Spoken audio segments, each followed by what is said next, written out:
লোকটিকে পিটিয়ে মারা হয়েছিল তার বিচার এখন পর্যন্ত হয়নি মাননীয় স্পিকার। আজকে মাননীয় প্রধানমন্ত্রীও একই ধরনের কথা বলেছেন। মানুষ যখন ন্যায় বিচার পায় না তখনই এইরকম সংস্কৃতির বাড়ে এবং মানুষ এই ধরনের সংস্কৃতিতে জড়িয়ে যায়। মাননীয় স্পিকার, আপনাকে ধন্যবাদ। মাননীয় স্পিকার, বিশ্বের বিভিন্ন দেশে নানান রকম সংস্কৃতি থাকে। নাচের সংস্কৃতি, গানের সংস্কৃতি, অভিনয়ের সংস্কৃতি, কবিতার সংস্কৃতি। আমাদের দেশে মাননীয় স্পিকার গত 1.5 বছর এবং এরপরে গত 2 মাস ধরে আমরা মবের সংস্কৃতি দেখলাম। আমরা দেখলাম বাংলাদেশ ব্যাংকের গভর্নরকে মব করে সরানো হয়েছে। আমরা দেখলাম বাসসের প্রধানকে মব করা হয়েছে। বরিশাল আদালতের প্রাঙ্গণে মব হয়েছে। সুপ্রিম কোর্ট লয়ার্স রুমে মব হয়েছে। ডেইলি স্টার, প্রথম আলো ভাঙা হয়েছে।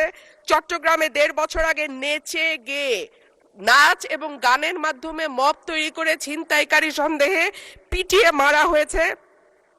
কুষ্টিয়ায় একজন কথিত পীরকে পিটিয়ে মারা হয়েছে কিছুদিন আগে মাননীয় স্পিকার।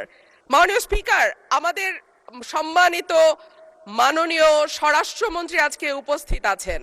উনি একবার না, 2 বার না, কয়েক দফা আমাদেরকে আশ্বস্ত করেছিলেন বাংলাদেশে আর মবের কালচার হবে না। উনি আমাদেরকে আশ্বস্ত করেছিলেন বাংলাদেশে বিচারহীনতার সংস্কৃতি হবে না। উনি আশ্বস্ত করেছিলেন বাংলাদেশের মানুষ ন্যায় বিচার পাবে।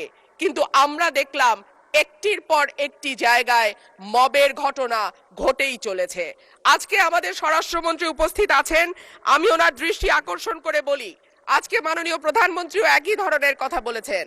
মানুষ যখন ন্যায় বিচার পায় না তখনই এইরকম সংস্কৃতির বাড়ে এবং মানুষ এই ধরনের সংস্কৃতিতে জড়িয়ে যায়।